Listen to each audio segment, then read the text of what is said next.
Come on, let's be real. C'est parti, je t'embarque pour le podcast numéro 2. Où est mon patrimoine? Tu gagnes de l'argent, mais quand tu fais tes comptes, il ne reste rien. Kesako. Effectivement, certains d'entre vous se demandent de quoi je parle.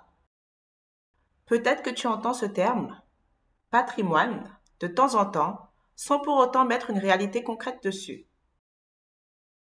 Peut-être que tu ne t'es jamais posé la question parce que tu ne te sens pas concerné. Si c'est le cas, je peux te dire que tu as tort. Sache que ton patrimoine, c'est l'ensemble des richesses que tu as accumulées tout au long de ta vie, quelle que soit sa forme. Ça peut être de l'argent, des actions en bourse, une entreprise, un bien foncier ou immobilier, ou encore d'autres biens mobiliers que tu peux vendre pour en tirer une contrepartie financière. Même un brevet ou une marque peut faire partie de ton patrimoine et pour ça, il faut que tu évalues leur valeur. De manière très terre à terre, ton patrimoine, c'est la différence entre les revenus que tu as générés tout au long de ta vie et les dépenses que tu as faites entre-temps.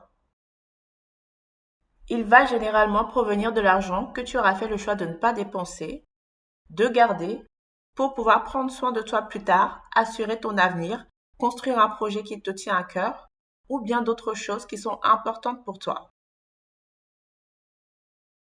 Le patrimoine, c'est pour les riches. C'est peut-être ce que tu as envie de me dire après avoir écouté ces premières minutes. Moi, mon argent, je le dépense. Je n'en ai déjà pas assez au quotidien, donc comment est-ce que je peux avoir un patrimoine? Le patrimoine, c'est pour les riches et les fils de riches. La gestion de patrimoine, ça ne concerne que les riches. Est-ce que tu ne vois pas les choses un peu à l'envers? Effectivement, les personnes aisées ont souvent des gestionnaires de patrimoine dans la mesure où elles ont un patrimoine. Et dans les pays comme la France, dans les pays occidentaux de manière plus générale, il est très probable qu'à partir d'un certain niveau de salaire, tu sois contacté par un gestionnaire de patrimoine pour t'aider à construire et faire fructifier ton patrimoine. Ça a été le cas pour moi après ma 2e année d'activité professionnelle. Les gestionnaires de patrimoine repèrent un potentiel et se donnent pour mission de l'accompagner en espérant capter une partie de la richesse créée. La réalité, c'est que tu peux être ton propre gestionnaire de patrimoine et cela dès à présent. C'est encore plus vrai lorsque tu ne gagnes pas encore suffisamment pour attirer les professionnels du métier ou lorsque tu es dans un environnement dans lequel cet accompagnement est beaucoup moins courant, comme dans la plupart des pays d'Afrique. C'est cette gestion de patrimoine qui te permettra de construire ta richesse. Dis-toi bien que les riches ne gèrent pas leur patrimoine parce qu'ils sont riches. C'est plutôt le contraire. Ils sont devenus riches parce qu'ils gèrent leur patrimoine. Et c'est à t'apporter à toi aussi. La raison pour laquelle il est important pour toi d'avoir un patrimoine, c'est ta liberté financière. Tu te demandes peut-être à quoi bon avoir un patrimoine. Ton argent, tu le gagnes pour le dépenser. Après tout, l'argent est fait pour ça, pour être dépensé. Effectivement, l'argent n'a de valeur qu'à travers ce qu'il peut nous permettre d'acquérir, la vie qu'il nous permet de nous offrir à nous et à ceux qui nous entourent. Tout comme toi, j'ai envie d'être bien au quotidien, de profiter de ma vie, de kiffer ma life. C'est important, je te le concède. La raison pour laquelle il est aussi important pour toi d'avoir un patrimoine, c'est ta liberté financière. Parce que ton patrimoine, C'est ce qui te permettra réellement de mener la vie que tu souhaites, de te protéger, de protéger tes proches et de laisser quelque chose à tes enfants ou à toute autre cause qui te tient à cœur lorsque tu quitteras cette terre. Ton patrimoine sera ton héritage, quelle que soit sa forme. Mais bien avant qu'on en arrive là, il te servira à toi. Je t'entends déjà me dire, si je travaille dur, il faut bien que j'en profite avant de penser aux autres. Et je suis d'accord avec toi. L'objectif, c'est de vivre pleinement ton présent sans pour autant hypothéquer ton futur. J'aimerais donc te poser quelques questions. Que se passe-t-il si demain tu ne peux plus travailler? Combien de temps pourrais-tu tenir avec tes charges? Si aujourd'hui, toi ou l'un des membres de ta famille tombe gravement malade, dans quelle mesure seras-tu en mesure de faire face aux soins de santé? Si tu as des projets qui te tiennent à cœur, par exemple, acheter une maison ou encore monter ta propre entreprise, dans quelle mesure es-tu en position de le faire? Quand tu seras à la retraite, est-ce que tu pourras maintenir ton niveau de vie? Est-ce que tu pourras continuer à mener la vie que tu souhaites? Ou alors, devras-tu plutôt décider de te serrer la ceinture ou de continuer à travailler pour pouvoir vivre décemment?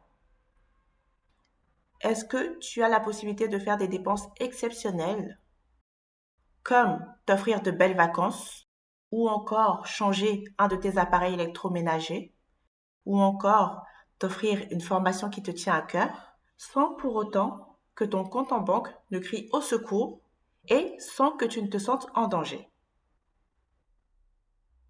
Voilà quelques exemples de situations que j'ai voulu partager avec toi et dans lesquelles ton patrimoine pourra t'aider. Si en plus tu es dans un environnement dans lequel la société ne t'offre pas de filet de sécurité solide, ces questions, parmi tant d'autres, se posent avec encore plus d'acuité. Tu places ton argent pour le faire travailler. Maintenant, tu te demandes certainement comment faire pour constituer ton patrimoine parce que ça te semble toujours hors de portée. Pourtant, la démarche est simple. Imagine-toi mettre de côté 10% de ce que tu gagnes tous les mois. À la fin d'une année, tu auras en réserve l'équivalent de plus d'un mois de revenus. Et au bout de 5 ans, tu auras l'équivalent de 6 mois de revenus. 6 mois de revenus au bout de 5 ans. Tu te dis peut-être que ça prend beaucoup de temps et tu te demandes si ça en vaut la peine. Eh bien, dis-toi que beaucoup de gens ont plus de 20 ans de carrière derrière eux, mais n'ont pas l'équivalent de 6 mois de revenus à leur disposition. Alors, c'est beaucoup. Ces gens-là, s'ils peuvent gérer leurs charges mensuelles, c'est déjà un exploit. Mais le but ici n'est pas juste de conserver ton argent, c'est plutôt de le faire fructifier, de le faire travailler pour toi, parce que l'argent qui dort perd de sa valeur avec le temps. En effet, le coût de la vie augmente et c'est ce qu'on appelle l'inflation. C'est donc important, voire même nécessaire, que tu investisses, que tu places ton argent pour le faire travailler afin de ne pas être l'esclave de ton travail et de pouvoir prétendre à une réelle richesse. Supposons maintenant que tu places ton argent et que cet argent te rapporte en moyenne 6% par an, ce qui est possible sans trop de risques. Eh bien, au bout de 5 ans, sa valeur aura augmenté de 34%, au bout de 10 ans, elle aura augmenté de 79% et au bout de 15 ans, elle aura augmenté de 138%. Ce qui veut dire que tu auras à peu près 2,4 fois le montant de départ. Est-ce que ça n'en vaut pas la peine? Moi, je dirais que si. En mettant de côté 10% de tes revenus, rémunérés à 6% pendant 15 ans, tu te retrouves avec près de 30 mois de revenus, soit 2,5 années de revenus, et c'est énorme. Mettre de côté 10% de ce qu'on gagne, c'est possible avec un peu de discipline et ça peut changer beaucoup de choses à long terme sans trop de peine pour toi aujourd'hui. Si tu n'y crois pas, je te recommande de lire L'homme le plus riche de Babylone par George Samuel Clason. Il t'appartient de déterminer tes objectifs de vie et de fixer tes objectifs de patrimoine en conséquence, tout en gardant à l'esprit que plus tu seras en mesure de laisser une partie importante de ton patrimoine travailler pour toi, plus ta vie sera facile par la suite. Pour ça, tu as 3 leviers qui sont combien tu gagnes grâce à ton travail, quelle part de ce que tu gagnes tu mets de côté pour constituer ton patrimoine, et finalement, à quel rythme tu permets à cette part de se démultiplier. Tu as la capacité d'agir sur les 2 derniers leviers dès à présent et d'explorer la manière d'actionner le premier si c'est nécessaire pour toi. Avec un peu d'effort aujourd'hui, tu seras en mesure de jouir du fruit de ton argent demain, de t'assurer de ne pas être sur le banc de touche en cas de difficulté et de contribuer à la création d'une communauté de personnes riches. Tu as le pouvoir de créer la vie que tu désires à condition de le faire intentionnellement. Tu as aussi le pouvoir de montrer à ceux qui t'entourent que c'est possible. Tu peux contribuer à la création d'un cercle vertueux parce que ta richesse impacte tout ton écosystème et continue à porter ses fruits au-delà de ta présence sur cette terre. Et dis-toi bien que ta richesse ne diminue pas celle des autres. Bien au contraire, elle augmente notre prospérité à tous. Donc, ne te sens surtout pas coupable de vouloir gagner de l'argent et de faire en sorte d'y parvenir, que ce soit grâce à ton travail ou parce que tu arrives à faire travailler ton argent pour toi.